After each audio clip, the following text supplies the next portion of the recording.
Aza intouchable te papa. Kalev go.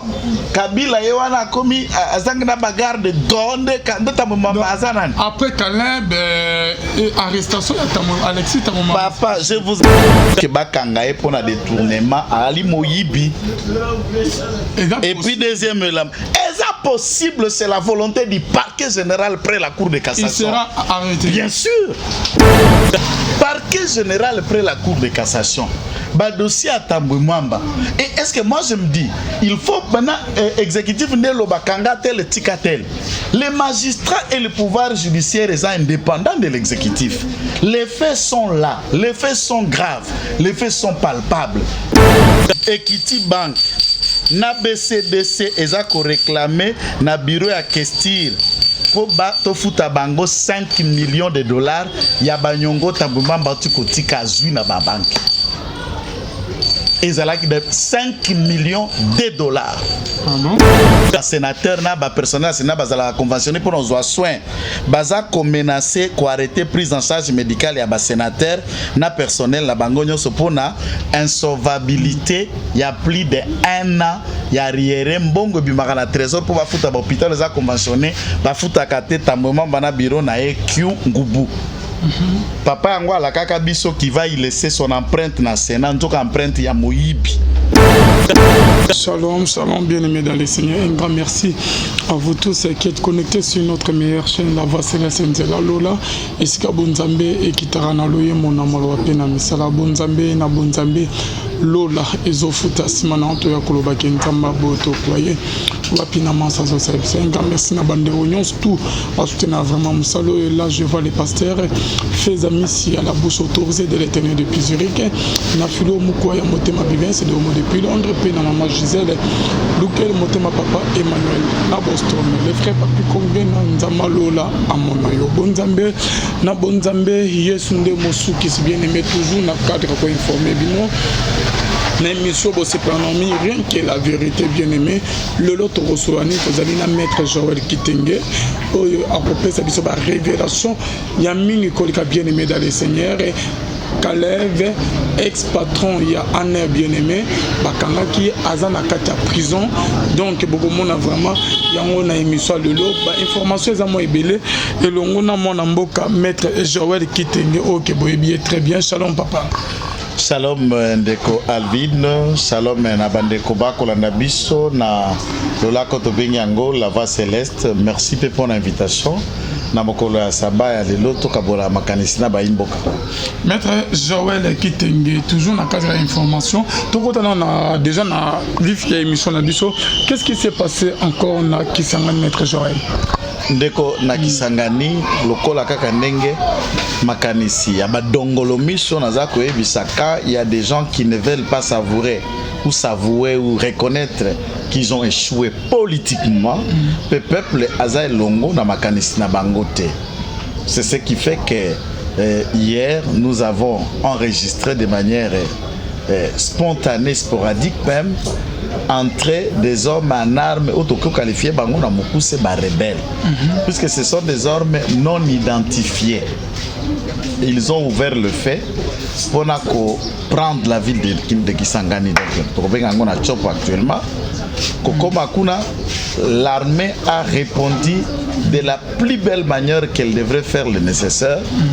Nakati Nayango, nous enregistrons 2 morts au sein de l'armée, un blessé. Et on a plusieurs blessés. Tous à peine 1 mort côté Abassayan et 7 autres capturés. Donc parmi les capturés, on a 12 autres blessés parmi les assaillants, dont 9 femmes au Bazala qui sont rebelles dans 4 il y a la Lumbashi. Donc depuis hier soir jusqu'à ce matin, le calme est revenu dans la ville de Kisangani et les alentours.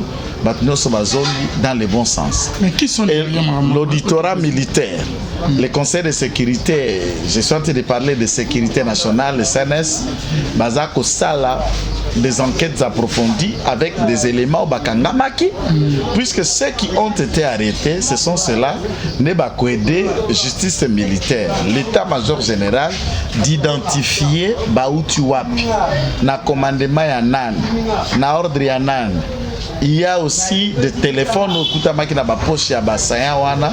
Vous savez, avec la traçabilité, la nouvelle technologie aujourd'hui, par un téléphone Android, on peut avoir un certain nombre d'informations.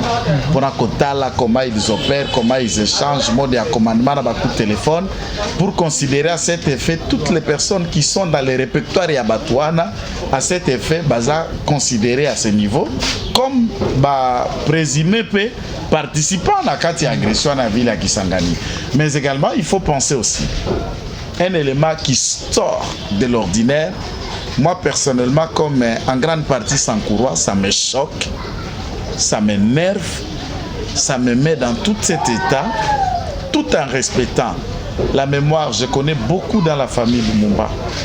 J'ai une dame de la famille, bien sûr, elle est nièce, qui m'a beaucoup aidé. Même pendant que j'étais en prison, elle a beaucoup participé financièrement et autres pour ma libération.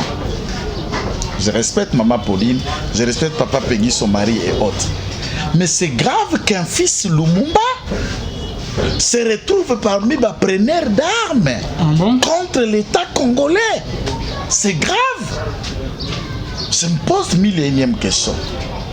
Au regard, il y a combat, mémoire, place au Lumumba Okipakana mitou, paix conscience et à Congolais. C'est ce que nous appelons la conscience collective du sacrifice d'un jeune monsieur de moins de 40 ans. Il a assumé, il a commencé sa lutte à moins de 25 ans. Il occupe de plus hautes fonctions, dont Premier ministre à moins de 40 ans. Donc Sam Lukombaza à 43. Lumumba déjà, il était désigné à 33 ans comme ministre, Premier ministre. À 33 ans à cette époque. Et son gouvernement n'a fait que 3 mois et 3 semaines. Il a assassiné sans qu'il ait même atteint 36 ou 5 ou 40 ans. À Koufi jeune, pour Aïbate, pour violate, pour botola motolo kwa mutute, puisque bandaki kobunda contre mondele pa lingaki biso to mona bosomi. Yo mwana ya Patrice Emery Lumumba lelo. Okamata mandoki contre le régime de Tshisekedi. Je veux bien croire que ce sont des informations ramassées de ça et là, en attendant que l'armée intensifie l'enquête pour que nous découvrions les tenants et les aboutissants et quel le rôle a été pour celui-là de Guy Lumumba ou encore d'autres personnes qui ont été citées là-dedans ou ceux qui sont déjà arrêtés. Nous disons et nous profitons de ces micros. Mobutu a eu des enfants. Il était dictateur, sanguinaire. Il y a des gens qui sont orphelins puisque Mobutu a assassiné leurs parents. Mobutu a tué leurs enfants. Ainsi de suite, la lutte contre la démocratie, la dictature à Mobutu, écouta Makila Batobele. Papa Bana Mobutu Bakei, Bazongi Bango Batika Tata dictateur. Aya postulé dans la présidente de la République à Zouata, Bimir sous-ministre.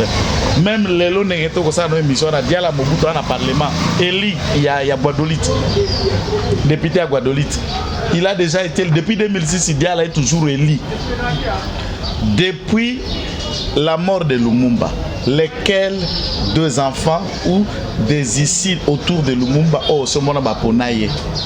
À Kendata na Katakokombe, Ayata na Kinshasa, il se positionne comme Lumumba X et on les lise au vu à combat au papa ou à Sala Ponamboka. Et vous n'arrivez pas, alors que le peuple, puisque Sima Komba Lumumba, Gizenga Salimbongo, Gizenga Salivi. Palou et Tongama na Komba Lumumba, parti Lumumbi signifié. Lumumba a servi comme un nom de boutique pour l'existence politique de plusieurs. Bongo Bino Moko Bananae, Bongo Bino Moko Bakoko Toba Niesnae. Ce sont des gens qui n'ont pas pérennisé l'héritage de Lumumba et prendre les armes aujourd'hui, c'est aberrant, c'est condamnable et surtout que ceci vienne du sang de l'héros national. Là, non.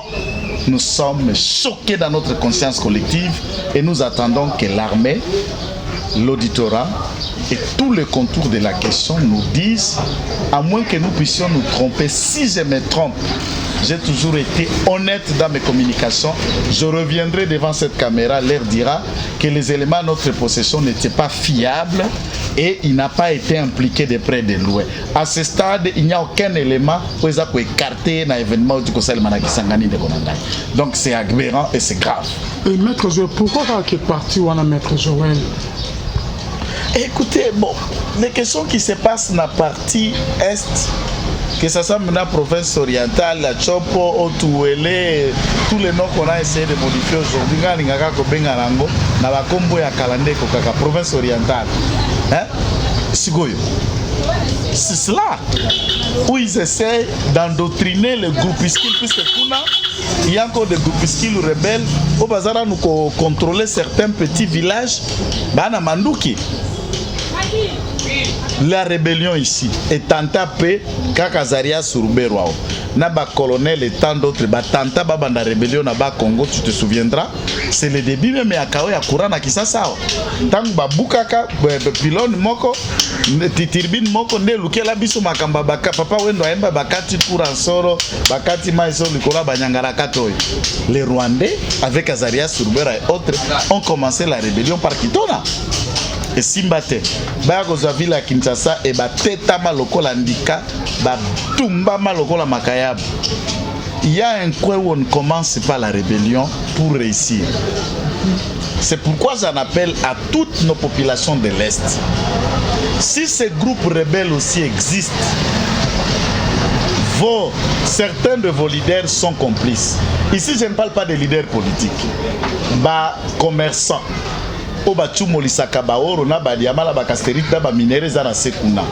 Ils sont d'intelligence na ba groupe armé wana mpoba kende ko sécuriser mabulu na bango ya oro ya diamant ya ba minéraux pour que ye okomona kaka ma boutique basana mitu kazala kala ba avion na motindoni. Tout le monde sait que o bandande balala mbongo ngo bandande zanini. Les gens ont découvert plus tard que les groupes armés sont financés en grande partie par bandande pour la timola oro cassiterite na ba matière na kati ya Zamba en soutenant de l'autre côté la guérilla qui est qualifiée de Maï Maï.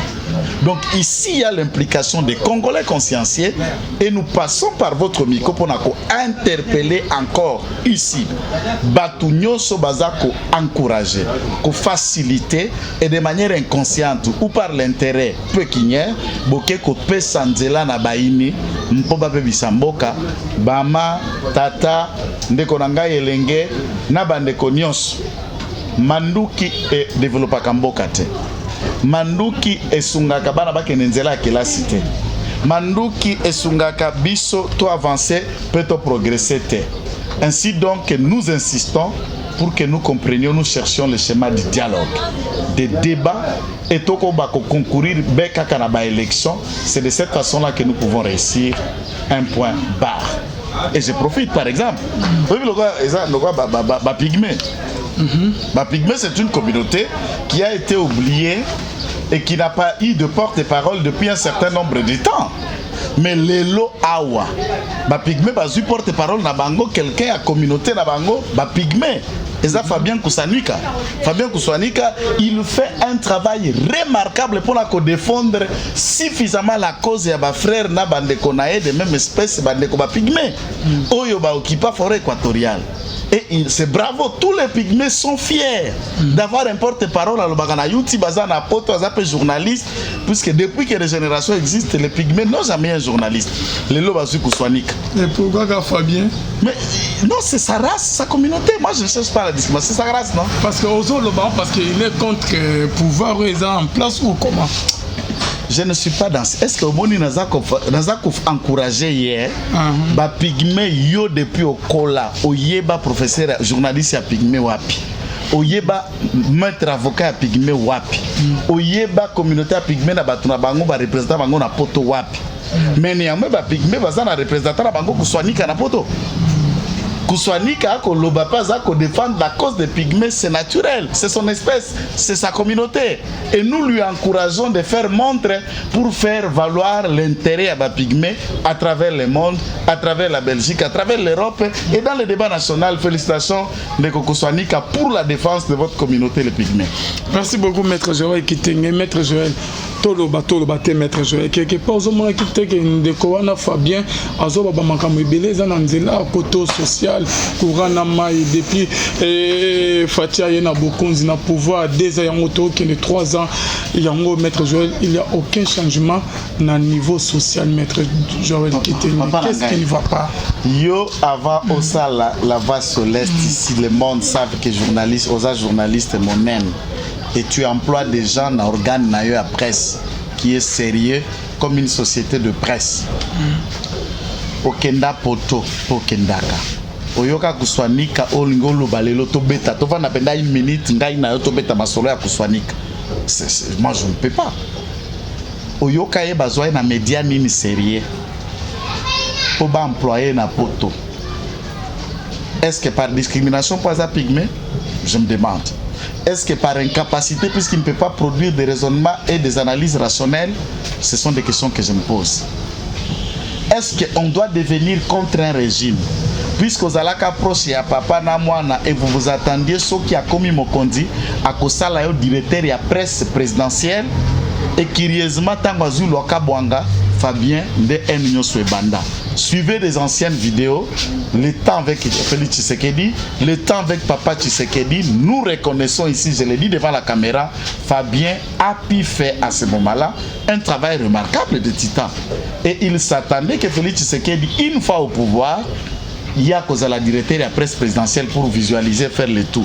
Curieusement, Félix a choisi Lokabanga pour pasteur Paul Diakès et les autres, et c'est le début. Il y a Kikuswanika et Kokoma. Et le Lorakini, Sobalingi ba benga yo. Moi, je suis en mabe. Neti ba makambo to betana avant to bande émission. Wana nde Kuswanika. Kikuswanika ngwama.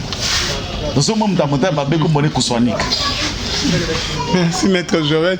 Mais au répondre à la question, tu es pas à niveau social, Maître Joël. Peuple bazol est là quand Maître Joël. Na niveau social, pour qui se valait la face. Mokonja mboka aye liboso ba Kongola lobi bande koe na mbula mibale obiso tovani na FCC cash ngai na Kabila eloko etambolité.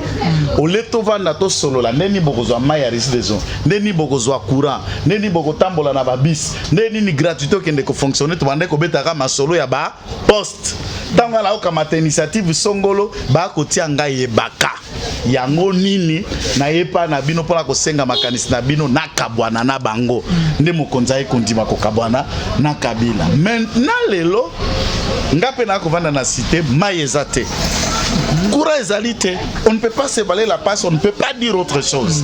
Mokondi, na gouvernement ya Sama, Lukonde, basala oye sengeli, surtout makamba mai toboy délai, toboy explication. Qui ça tolingaka. Sama tango toko beta maboko toko kumisa ye, ezate po to sepeli na ye, po yende atuti biso mitema te. Po aza sima ya Mokondi, biso to stoponi Mokondi, to soutenir Mokondi, muto Mokondi aponi biso pe toponi ye. Muto mokonzi atie maboko biso pe to tie maboko. Donc kogango ya ba Congolais ba kozela ye puisque ba ndimi nde béton.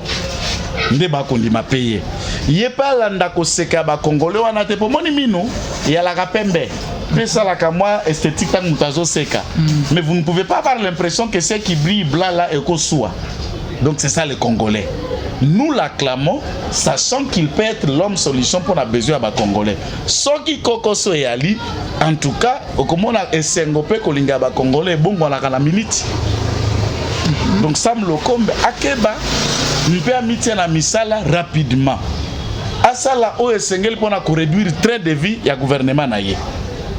Na ba réforme o ekoya, to proposer na yo ka gouvernement e proposer réforme ya suppression à Sénat par exemple. Toyoka gouvernement na ye a pour pas supprimer Sénat na musala moko te kolia biso misolo pamba. Yo kana pesa yo élément moko muke kaka ya Sénat. Oyo papa tambo mamba akoza ngabra kindogite. Pourquoi ne a bon moto ata mokete. Yo kanisa bureau d'âge. Ya papa Mamboleo na leki ya Willy Bakonga oyo azali sénateur ba bureau d'âge wana. Na Rigen Bakonga ba kei vendredi au le 19 le temps ko la samedi lobby. Président Félix Tshisekedi Tshilombo ayambi papa Mamboleo ayambi mwana mboko azelenge lokolanga Rigen Bakonga. Mpe balobi na bango boye situation bikuna na Sénat papa makambo tokuti yali catastrophique. Equity Bank na BCDC eza ko réclamer na bureau ya Kestir pour ba to futa bango 5 millions de dollars ya banyongo tambuma mbati kotika azui na ba banque. Ezalaki de 5 millions de dollars. Pardon? Je ne mange pas. La télévision est là. Boba Monaki, c'est président Sénat. Nam nan ko pas Fati, bayebi. Mais par rapport à l'état de droit, Maître Joël. Zelana Sissa Maloba, 5 millions de dollars américains alors que dans le même temps, ba hôpitaux oyo ba conventionné ba ou ba sénateur na ba personnel sénat bazala conventionné pour nos soins baza ko menacer ko arrêter prise en charge médicale ya ba sénateur na personnel la bango nyonso pona insolvabilité ya plus de 1 an ya riere mbongo bimaka na trésor pour ba futa ba hôpital za conventionné ba futa kate tambement bana bureau na EQ ngubu. Papa yango alakaka biso qui va y laisser son empreinte na Sénat nzoka empreinte ya moyibi yango ngai naza kosenga Tambo Mwamba atiki situation catastrophique 5 millions à Banyongo. Au-delà ya mbongo akende kokamata na banki tango aki pression ebeti mozlo seba akimi mbango akeko mbongo na ba coffre ko za nini azongisi infraction et si est vendu à 2 millions de dollars 2 millions d'euros 1 million de dollars 100 millions 1 million en francs congolais 100 000 dollars en dollars tout cet argent tango ki lo seba on a zoaka depuis le 6 février. Tango kisko lokito ebandi na ekamata mbongo na pakende kozongisa en retard. Il y a l'isoni et justice et qui kosakana na biso boyete. Parquet général après la cour de cassation. Ba dossier à Tambwe Mwamba. Et est-ce que moi je me dis, il faut maintenant exécutif Nelo Bakanga tel tikatel. Les magistrats et le pouvoir judiciaire sont indépendants de l'exécutif. Les faits sont là, les faits sont graves, les faits sont palpables.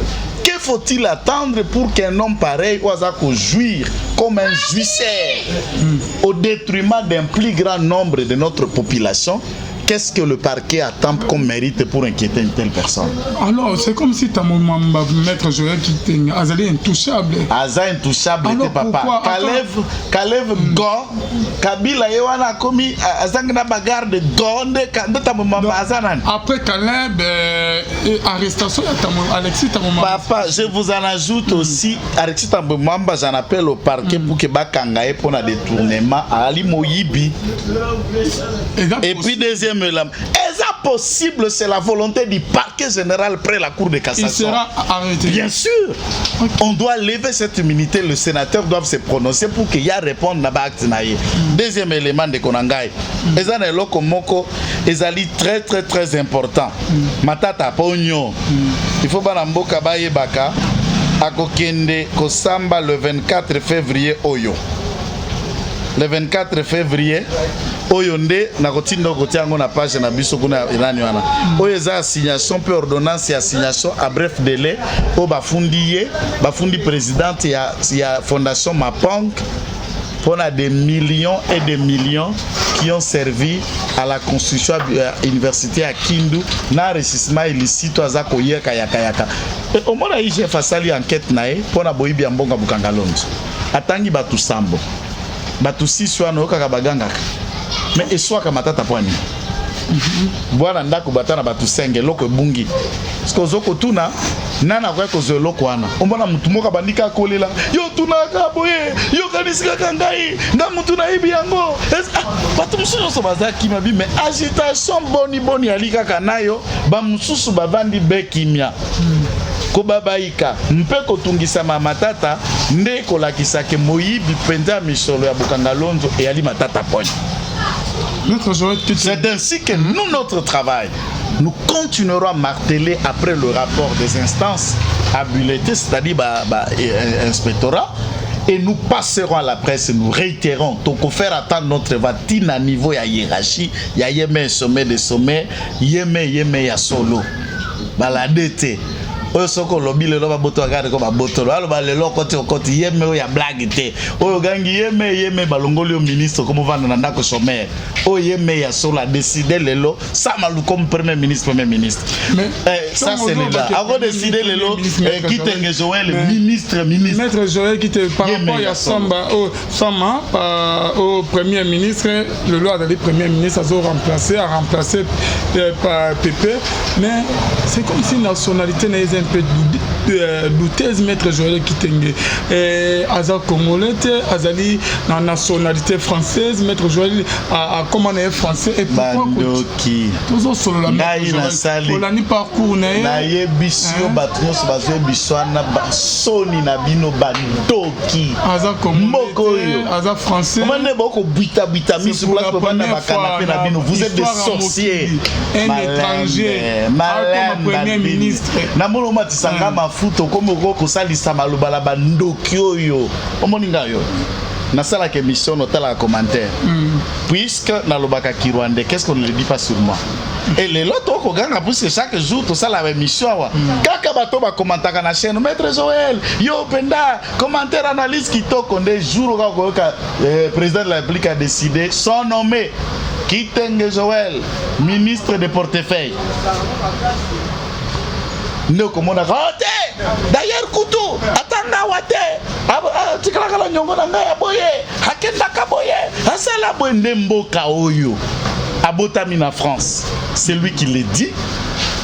Azongi awa na Congo avant 12 ans. Aye na Congo. Tango azongi awa na 12 ans, batindie na internat à Mutoshi. Mutoshi c'est aux alentours de Likasi là-bas na Katanga.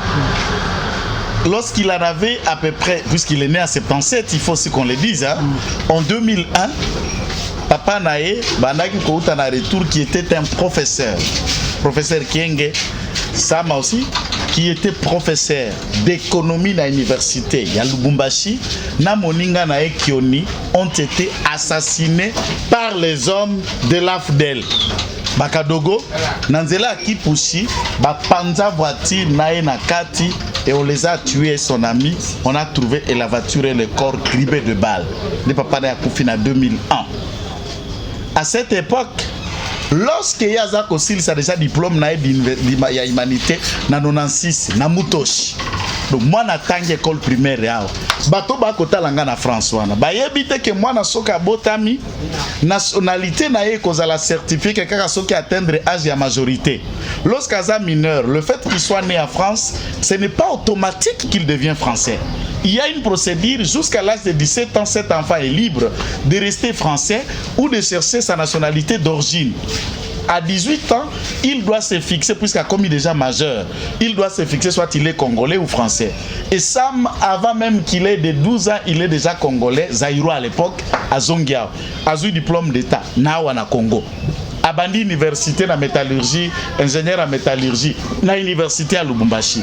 Assisi université na 2001, Zamba Sungi était à Kotina, Jekamine, comme agent, cadre. Alors pourquoi mais parti avec ceux qui ont travaillé avec Kabila? Na système na papa langa na si ça wana eloko na tout abato ba ko sela mingi. À Kotina Jekamine na 2006, wana déjà na 29 ans, aiko comme député national. Plus tard, tango aza agent na Jekamine, aza congolais. Era postila bebisi ba depuis kanda na aza congolais. Ye mwana wana devenir le grand monsieur premier ministre. Abotami na famille ya bat 8 7 basi mwana mobali kaka ye moko. Bande konenyo so bazali, papa na ye azali congolais, yes quoi à l'étranger. Il a étudié l'école primaire ici, l'école à Sali Humanité Awa, université Awa à Sali carrière ici. Et aza congolais, ta est député aza congolais. Era commis ministre des sports en 2015, aza congolais. Erba nommé DG qu'est-ce qu'on appelle la Jekamine, aza congolais. Era comme premier ministre aza sous congolais. Oma Kindoki. Alors pourquoi Oma Kindoki na mboko? Mais qui vous a dit que tout le monde qui na régime ya Kabila ministre ata moko ta sala musala malonga maître Joël Kitenge. Wana aza ministre modèle. Il faut pas tout le babiloko biloba lo bande ko Alvin. Ata nengo vandi wana ngazala honnête ngai Kitenge Joël naza ministre. Na koli na motindo na koli na komi ministre sko ba garde à l'honneur son excellence ba ko na ngai na sima ngulu pa na sima yo ya ko yebisa ngai démissionner puisque tout le monde qui Kabila otambisa mboka te muto abongo faut remercier ye lorsqu'il démissionne de Konangai azali à peu près na 39 ans a démissionné comme ministre à sport pour Nanini pour bazalaki na groupe ya proche à Moïse Katumbi balobi bako supporter troisième penalty. Papa Pierre Lumbi azala conseil spécial à Kabila ba démissionné batom ba Endundu nani Olivier Kamita tout qui était ministre à plan et lui était ministre à sport à 39 ans papa 40 ans était ministre a démissionné pour protester contre Kabila. Na génération Toza koleka ba papa Lunda Bululo ba démissionnaka ilunga ilukamba yoana jembelage tina suka akoka ko démissionner te mais moi na 39 atia ki batata nyoso na ko démissionner qui de son âge a démissionné dans cette génération pour na combat de démocratie. C'est un modèle et c'est ce que nous en appelons, c'est un modèle. À 43 ans il a été ministre, il a appris même à démissionner. Donc batu nyoso balaki na Kabila balaki na système ya mabe baza nécessairement mabe bango nyoso te. Le système qui était mauvais et président de la République a déboulonné batuta a déboulonné système. C'est confirmé. Il a 60 policiers. Est-ce que Bassi Bakei c'est effectif. Puisque pour la garde ya batu ya Zala Bango, c'est partout. On ne peut qu'ordonner une police qui est là à Lubumbashi d'aller là où lui est. Bakotinda bango na avion te. Brigade de garde à FPHP, ils appellent na antenne partout. C'est ce que je suis en train de vous dire. Résidence nae awana GLM. Na bengi mtuso azana Kishasa, atoza na poto zana ndekotinda ye. Mura nyoso akokuta mananda koto résidence ya Kabila. To sima ya Zoé, to sima ya Janet, to sima Mama Sifa. Ba mkamate. Police na famille na mutu mokote azana na mura. Alors ni Olive, ba mone na mura te. Na mura te. Pourquoi mettre Zoé tozo mona bakabou ya bazota mona ba mura? Exactement. Alors pourquoi pas que je vais vous expliquer des choses. Et là, à Liboso, la garde républicaine ezali ko dépendent totalement na commandement ya président de la République. Leur mission c'est de sécuriser le président, sa famille et ses intérêts. Point. Est-ce que Kabouya ne représente pas les intérêts du président de la République? C'est ça la question. Dès lors que Kabila n'est plus président, commandement ya Banamour et dépend de l'issue na yete, la loi portant statut de protection de l'ancien président de la République veut que Azala ya combattre les policiers va s'amusa na bango et ce n'est que justice, c'est ce que nous voulons. Mais par rapport à bande surtout bande famille à Kabila bazole là que kopesa bango ba policier bazo se sentir na sécurité te maître Joël Kitenge bazo banganini. Puisque si vous avez bien géré le pays, si vous avez bien fait les choses, au milieu de votre population. Sécurité n'a pas assuré. Arrêtons cette histoire. Ici, au Moni, tout le monde a Mobutu Alaka dictateur. C'est vrai, nous ne nous encourageons pas de la mort à Papa Kassavou. À Kenda Okufa na exil, à Viva qui vit à pauvreté, à précarité, na Boma, na Mokisung. Mais il a vécu là. Il était là, il s'est occupé de son chat et de la petite vie, très modestie et modérée. Mais alors, ici à ce stade, il faut aussi que les gens apprennent. Après le pouvoir, il y a la vie. Ils craignent quoi? Biso toi la Congolais, toi la culture et la criminalité, nyoso ba culture ya poison, ya assassinat au côté la Nabutu, ye Kabila nde ba elibiso ango na Barwande. Idée il y a fonctionnement de l'état de droit. C'est l'état de droit qu'on est en train de remettre dans les rails. L'armée doit faire ce qu'il y a à l'armée, la police doit faire ce qui est de la police, et c'est ça l'état de droit. Maître Joël Kitenge, avant de mettre l'isolo, il y a Kalev, toko tanon l'isolo pour l'arrestation, l'isolo il y a John Numbi, Maître Joël Kitenge. On dirait que Boubani silence radio. John Numbi a résidence surveillée, la procédure est là en cours, non? Par qui ils ont réagi? Non. Lui, il dépend. Azala Parquet, lui, il dépend Nanani. Auditorat militaire, auditorat général. Deuxième élément, il faut aussi noter que le dossier a évolué. Makassia, lundi, mardi, ils ont descente. Auditorat militaire, cours. Ako kitana lupango général Jadija passe bakunda Fidel Bazana. Basi bakangi adjida wana oya exécuta Fidel Bazana, vous vous souvenez que ba transféra qui de Lubumbashi à Zao. À part ça bakanga qui 7 autres policiers baeko bakisa lisusu d'autres possibilités à bateau bayaki pour faire état basi ba transférer bango à Kinshasa. Bazali 4 enquêtes wana. Et puis le général Jadidja qui est cité comme un des co-auteurs et complices Yabafé wana, puisque c'est dans sa parcelle où on a y enterré Fidel Bazana. Il est aussi cité Jadidja ici à Kinshasa. Les instructions ont commencé, Jadidja y attendu les sites place Bakunda Bazana les a sécurisés. Donc l'évolution continue, les a tourné Yasika. Batu ya sika bakangami badizara boloko Christian Ngoy ba transféré avant, et non seulement ça, Christian Ngoy nao policiers msubaye kokanga sont aussi impliqués na ba inquisition ba katakatanga ezala liboso ezala ya mibale na Lubumbashi sous la conduite diffamée même John Numbi. Donc là il y a 2-3 chaînes, l'auditorat militaire et les services de renseignement militaire sont en train de travailler là-dessus. Vous savez, les militaires ont leur méthode, c'est le droit, mais procédé militaire n'a droit à procédé militaire différent dans civil. Donc laissons voir comment ça va donner. Tous les Congolais n'attendent que ça, justice soit faite pour une fois. Merci beaucoup maître Joël Kitenge. Bandeko bazozela biso skoyo bayeba bilili ezali, est-ce que Kalev azali na boloko azawat na minute? Kalev a été mis en résidence surveillée depuis hier. Et les informations à notre possession.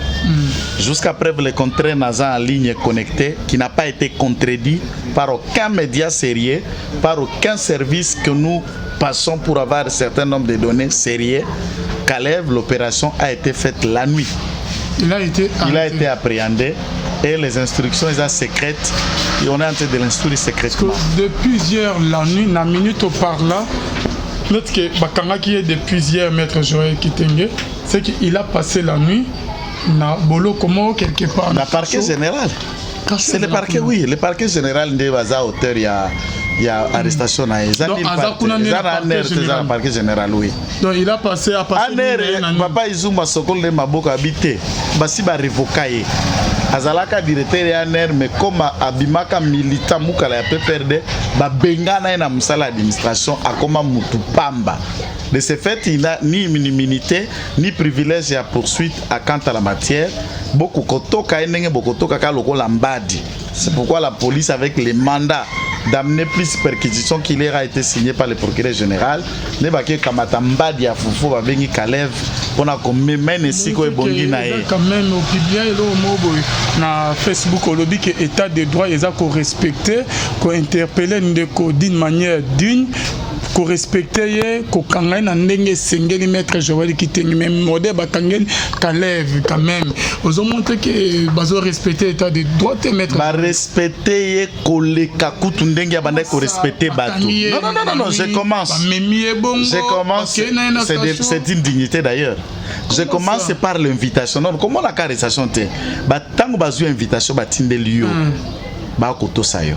Ça veut dire ba tindi mutute yo moko kamata invitation au miyeli.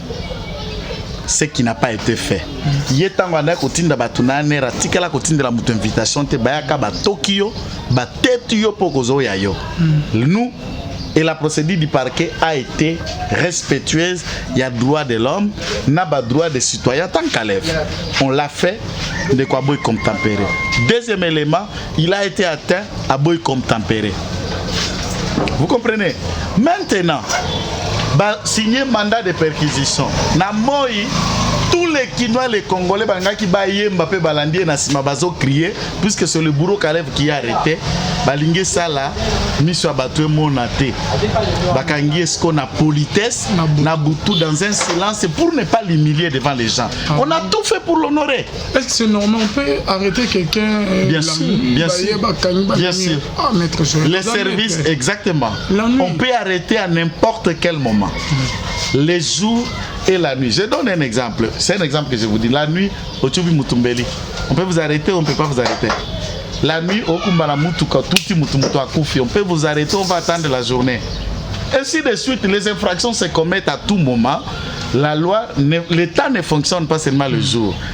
L'État fonctionne et le jour et la nuit. Et il y a des services minimums. Moi, que ça, la période, il y a Boutou. Et c'est un service, la magistrature c'est un service commandé. Bazar politique, c'est l'État. Les commandements des alliés Nakati Kuna, ils font leur travail. Là, vous nous confirmez que Kalev a passé sa première nuit Nakati à Kacho na. Jusqu'à ce que je vous parle, je laisse le choix à celui qui a une information contraire de nous raconter. Je reste honnête dans mes propos. Si mes informations, sources, s'avèrent ne pas être vraies, je reviendrai si je vous dis que la source a été non fiable. Mais en précisant dans mes mots, je n'ai pas encore une contradiction. Je sais d'où je me tiens, où j'obtiens mes informations. Nous cherchons à appliquer l'état de droit et lutter contre l'impunité et le régime des intouchables qui tombe maintenant. Régime des intouchables, c'est fini maintenant. Régime à Taflik c'est fini. Qui que tu sois, aux intouchables, au côté bolok, au polier vungure. Et pourquoi pas au baraka que vous bandez maman la tête? Tozoko kende malembe moto na muto ara mikumba na ye même Bible même Nzambe tango atonga mokili atonga yango na un jour te ça lui a pris 6 jours de travail. Dieu nous a appris par la création qu'il faut qu'on fasse toutes choses au sali, au pemi, au sali, au pemi, au sali, au premi. C'est comme ça qu'on bâtit le monde. Même dans les réalisations des actions politiques, il faut faire chrétien progressivement. Vous faites ce qui doit être fait aujourd'hui et vous progressez de ce qui doit être fait demain. Comme Bible lobby dans Ecclésiaste, chaque chose a son temps. Maintenant, c'est le temps d'application de l'état de droit et de mettre à terre le régime de l'impunité. C'est la fin de notre émission, Maître Joël Kitenge, Malobano Yasuka. Salutations, na invitation pour Pessibiso, na bande konyoso, oba kolanda biso na mekili mobimba. Nous saluons surtout tous ceux qui nous aiment. Nous saluons ceux qui ne nous aiment pas. Nous sommes des enfants de Dieu. Nous venons ici pour le Congo, pour les idées. C'est le Congo qui gagne. Ce n'est pas pour ma petite vie n'intéresse personne. Ma petite vie ne peut vous aider à rien. Mais le peu d'éléments que nous avons à Nakati à cerveau Nabiso, nous toko kabola nabino makasi pour éveiller la conscience et l'intelligence de chacun. Que Dieu bénisse l'ensemble des communicateurs du changement, du camp Fachi, de la République, de l'Union sacrée qui font tout un travail de titan pour accompagner Vision Mokondi Mboka de tous les médias là où ils sont, de tous les forums, de toutes les plateformes là où ils fonctionnent. Que le Seigneur notre Dieu, avec beaucoup d'actions de grâce, vous bénisse. Et ils peuvent nous contacter dans ces numéros, plus 243 99 119 34 33, plus 243 99 119 34 33. C'était votre frère Kitenge Joël, communicateur sans cahier de charges. Soyez bénis. Merci beaucoup. Merci d'être venu, Maître Joël Kitenge. Merci à Arnaud Kamanda Zassi ma caméra. Bonzambe na bonzambe Lola ezo futa simana onto ya koloba ke nzamba bo eto kwaye. Et ce soir, on se retrouve à la prochaine. Bye.